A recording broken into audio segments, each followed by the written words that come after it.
Content क्रिएशनच्या या जर्नीमध्ये मला पुन्हा एकदा आशेचा किरण दिसला. तो नक्की कसा हे सांगते या व्हिडिओमध्ये, त्यामुळे व्हिडिओ शेवटपर्यंत नक्की बघा. नमस्कार मंडळी, YouTube मॉनिटायझेशन चॅलेंजच्या डे 43 मध्ये तुम्हा सर्वांचं मनापासून स्वागत. आता कालच्या व्हिडिओमध्ये सांगितल्याप्रमाणे मी इंस्टाग्रामवर इंग्लिशमध्ये ओव्हर थिंकिंग विषयी कॉन्टेंट पोस्ट करायला सुरुवात केली होती आणि साइड बाय साइड एक फ्री गाईड सुद्धा बनवले होते. त्याला मी एका प्लॅटफॉर्मवर लिस्ट सुद्धा केलं होतं. त्या प्लॅटफॉर्मवर आणखी अनेक डिजिटल प्रोडक्ट्स लिस्ट केले होते. त्यात आपण आपल्या प्रोडक्ट बद्दल प्राइस आणि डिस्क्रिप्शन सगळं सेट करायचं.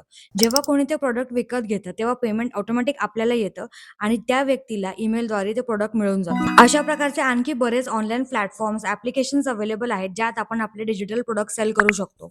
Okay, now coming back to the point. एक दिवस मी सहज विचार केला की आपण इंग्लिशमध्ये कॉन्टेंट बनवतो ते तर ठीक आहे, पण ज्यांना इंग्लिश समजायला प्रॉब्लेम येतो त्यांचं काय? त्यांच्यासाठी आपल्या मराठी भाषेत कोणतं कॉन्टेंट आहे का म्हटलं जरा चेक करूया. अँड गेस व्हॉट, मी जो विषय निवडलाय त्या रिलेटेड जास्त काही खास कॉन्टेंट अवेलेबलच नव्हतं. त्या क्षणी मला तिथे खूप मोठी संधी दिसली आणि मी ठरवलं की आपण आपल्या मराठी माणसांसाठी मराठीतून ओव्हर थिंकिंग रिलेटेड कॉन्टेंट बनवायचं. मग तिथून पुढे काय झालं, मी माझं प्रोडक्ट लॉन्च केलं की नाही केलं आणि अर्निंग झालं की नाही हे सगळं सांगते येणाऱ्या ब्लॉग्समध्ये. त्यासाठी चॅनलला सबस्क्राईब नसेल केलं तर लगेच करून टाका, जेणेकरून कोणताच ब्लॉग मिस नाही होणार. आधीची स्टोरी जाणून घेण्यासाठी खाली एरो बटनच्या बाजूला कालचा ब्लॉग लिंक केला, यानंतर तो जाऊन नक्की बघा. या सगळ्याबद्दल जर तुमच्या मनात काही डाऊट्स असतील, फीडबॅक्स असतील, सजेशन्स असतील तर मला कमेंटमध्ये कळवायला विसरू नका. व्हिडिओ आवडला असेल तर लाईक नक्की करा. पुन्हा भेटूयात नेक्स्ट ब्लॉग मध्ये उद्या संध्याकाळी 6 वाजता. तोपर्यंत स्वतःची काळजी घ्या.